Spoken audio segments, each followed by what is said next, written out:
Hep hep. Bonjour le hibou. Eh ben voilà une journée qui commence sous les meilleurs auspices. T'as couché là ou quoi? Je me lève toujours très tôt. Dis-moi, j'ai bien lu ton code codec et on en reparlera. Mais une question me taraude. Ton ancêtre Raoul Condor, celui qui l'a rédigé, il avait des problèmes? Pour tout dire, il n'était pas très beau et un peu diminué physiquement, mais il était très doué. Libre de toute attache, il a consacré sa vie à écrire et à diffuser la bonne parole. Bien. Je comprends mieux maintenant. Voilà qui explique bien des choses. Mais toi, reconnu comme le sage de la région, tu ne juges pas sur les apparences, n'est-ce pas? Je te l'accorde. Mais il y a une règle à toujours respecter, Condor. Prends n'importe quel pingouin au hasard. Si tu veux juger de ses actes et de ses dires, commence d'abord par comprendre qui il est et d'où il vient. Et tu en déduis quoi alors concernant mon ancêtre Raoul, descendant du grand Messie? Il me fait penser à l'autoproclamé avorton de Dieu chez les chrétiens. J'ai nommé le désopilant Paul de Tarse, alias Saint Paul, grand misogyne devant l'Éternel. Je ne vois pas où tu veux en venir. Moche et austère comme Paul, ton Raoul a la haine de ce qui lui est inaccessible, la femelle indépendante. Alors, pour mieux se venger d'elle, il a vomi sa bile dans son code codec. Autrement dit, ton Raoul, à la sexualité quelque peu branlante, c'est un refoulé. Tout dit n'importe quoi. En attendant, il voit que la corneille n'est pas Vénus et donc elle a bien compris que sa place n'était pas ici. Non mais, ça t'arrive d'écouter quand on te parle? Méfie-toi de la corneille. Toutes les femelles sont impures et celle-là particulièrement, c'est une rebelle. Non, à l'évidence, ça t'arrive pas d'écouter. Ta vérité indélébile et inoxydable ne laisse aucune part à la raison. Je suis chargé d'une mission et je dois l'accomplir. Si c'est celle d'ôter la joie de vivre, là pour le coup, tu mérites qu'on t'appelle maître. Commencez par prier et bientôt vous comprendrez. C'est ça, j'en parlerai au charbonnier de Brassens. Qu'est-ce qu'il a, ces charbonniers? Il a qu'il avale toutes les couleuvres mystiques et qu'il est con comme un panier. Et c'est pas moi qui le dis. La foi est au-dessus de la vérité. Si tu veux mon humble avis, la foi véritable vole bien au-dessus des dogmes et des religions. Il ne comprend pas ce que tu dis. Ça, j'avais compris, figure-toi. Bon, c'est pas le tout, on bavarde, mais t'en es où de tes conversions? Ça avance? Oui, je suis assez content.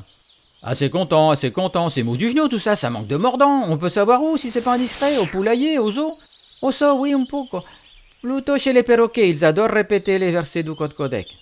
Tu m'étonnes, comme primitif, y a pas mieux, c'est du pain béni pour toi. Mais c'est surtout chez les poules blanches à la campagne qu'il y a le plus de succès. Chez les canards aussi ça commence. Mais pourquoi je t'ai dit tout ça? Je n'ai pas de comptateurs d'après tout. Qu'est-ce que tu leur vends aux pondeuses à la chaîne? D'abord, je leur apprends à accepter leurs conditions grâce à la prière et à ne pas chercher à améliorer leur situation ni à se révéler. Et en échange de quoi ce sacrifice? Un autre monde après la mort. La vie éternelle, c'est ça? Elles l'auront mérité, Dieu l'a promis. Même après un petit détour par la poule au pot ou la pâtée pour chat? C'est rigolo. L'essentiel est que les poules me comprennent.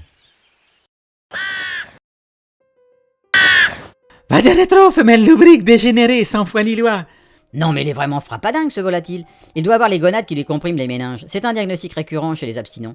Tu n'as rien à faire sous cette blanche, je te l'ai déjà dit. Tu dois être à la maison à nourrir et élever tes petits. Mes petits, comme tu dis, ils ont le plaisir de ne pas te connaître et t'avisent pas de t'en approcher.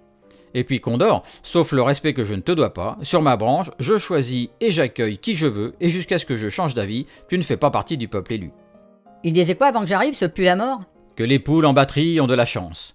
Il dit les avoir convaincus que plus elles sont malheureuses sur terre, plus elles jouiront au ciel. Ah, l'extase de vieilles poules vierges culbutées par des jeunes coqs morts au combat pour défendre un dieu inaudible. Tiens, t'imagines ça peint par El Greco, et pour le coup, t'as une image de l'enfer. Mais c'est qu'elles ont compris, elles ont été très attentives.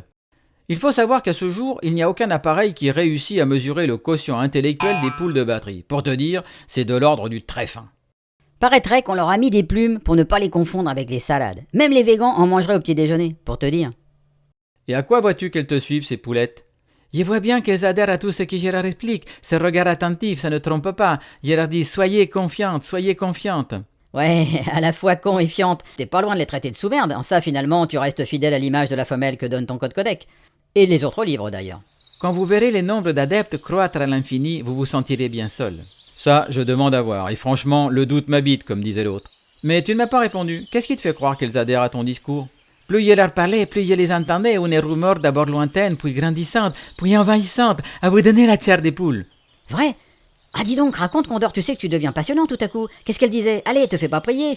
Elle scandait « Code codec, code codec, code codec !» C'était beau, c'était formidable. Mes plumes se hérissaient, il y en avait les larmes aux yeux. Des larmes de charognard, la corneille, faut les conserver précieusement, ça doit valoir une fortune. Là, franchement, je dis chapeau, Condor. Il faut admettre que ton travail avec les poules a été remarquable. Merci, je suis agréablement surpris que ce soit toi qui me dises ça. La foi vient à toi, je les sens. Alors écoute, on fait un marché. Tu ne viens plus nous voir avant que les dindes scandent elles aussi Code Codec. Qu'est-ce que t'en penses? Comme ça, tu pourras consacrer toute ton énergie à cette mission de premier ordre, et à nous, tu nous laisses le temps de la réflexion. C'est gagnant-gagnant, comme on dit maintenant. Oui, super, je sens que vous commencez à devenir raisonnable. Je vous remercie et à bientôt. T'avoueras quand même que sans lui, parfois on s'ennuierait presque.